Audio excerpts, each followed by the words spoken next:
নবীজিকে জিবরাইল বলছেন, ইয়া রাসূলুল্লাহ, এরা শুধুমাত্র তার স্বামীকে একটা কথা বলার কারণে তারা জাহান্নামে আসছে। বুখারী শরীফের 29 নম্বর হাদিস। নবীজি বলছেন, আমি জিবরাইলকে জিজ্ঞাসা করলাম, ভাই জিবরাইল, এই যে এত সংখ্যক নারীদেরকে আমি জাহান্নামে দেখতেছি, কারণটা কি? এরা কি কারণে জাহান্নামে এসেছেন?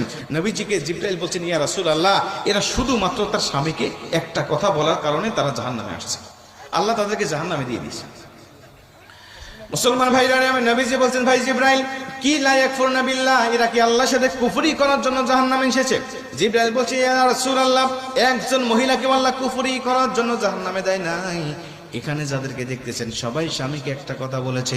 নবীজি বলছেন, কি কথা তুমি আমাকে বলো? জিবরাইল বলছেন, ইয়া রাসূলুল্লাহ, ইয়া হাবিবাল্লাহ, ওয়া ইয়াকফুরনাল আশিরা, এরা হলো স্বামীর অবাধ্য স্ত্রী, এরা হলো স্বামীর অবাধ্য স্ত্রী। তবে মাঝে মাঝে স্বামীকে একটা কথা বলতো, সেই কথাটা হলো, ক্বালাত মা রাআইতু মিনকা খায়রুন কাত্তু। এদের স্বামীগুলো ভালো ছিল যখন যেটা স্বামীর কাছে আবদার করত, স্বামীরা সেই আবদারগুলো পূর্ণ করার চেষ্টা করত। যখন ভালো খাবার চাইতো, খাবার দেওয়ার চেষ্টা করত। যখন ভালো পোশাক চাইতো, পোশাকটাও দেওয়ার চেষ্টা করত। যখন কোন জায়গায় ঘুরতে যেতে চাইতো, ওই স্বপ্নপুরীর মতো, ওই ভিন্ন জগতের মতো জায়গায় যখন ঘোরানোর জন্য নিয়ত করত, স্বামীর সাধ্য পর্দার অবস্থার মধ্যে থেকে সেখানেও বেড়ানোর জন্য নিয়ে যাইত। কিন্তু নবীজি কোনোদিন যদি এই স্বামী তার স্ত্রীকে খুশি করতে না পারতো, কোনোদিন যদি তার স্ত্রীকে সন্তুষ্ট করতে না পারতো, তখন এই স্ত্রীরা বলতো, ক্বালাত মা রাআইতু মিনকা খায়রুন কাত্তু, আমি তোমার সংসারে এসে কোনোদিন সুখ পেলাম না, আমি তোমার সংসারে এসে কোনোদিন শান্তি পেলাম না, আমি তোমার সংসারে এসে কোনোদিন উত্তম কিছু পেলাম না। আমি মেয়ে বলেই তোমার সংসার করতেছি, অন্য কোনো মেয়ে হলে তোমার সংসার করতো না। বলে বলে বলে ঠিক না বেঠে? আমি কোনোদিন তোমার সংসারে এসে সুখ পেলাম না, শান্তি পেলাম না, উত্তম কিছু পেলাম না। আমি মেয়ে বলেই তোমার সংসার করতেছি, অন্য কোনো মেয়ে হলে তোমার সংসার করতোই না।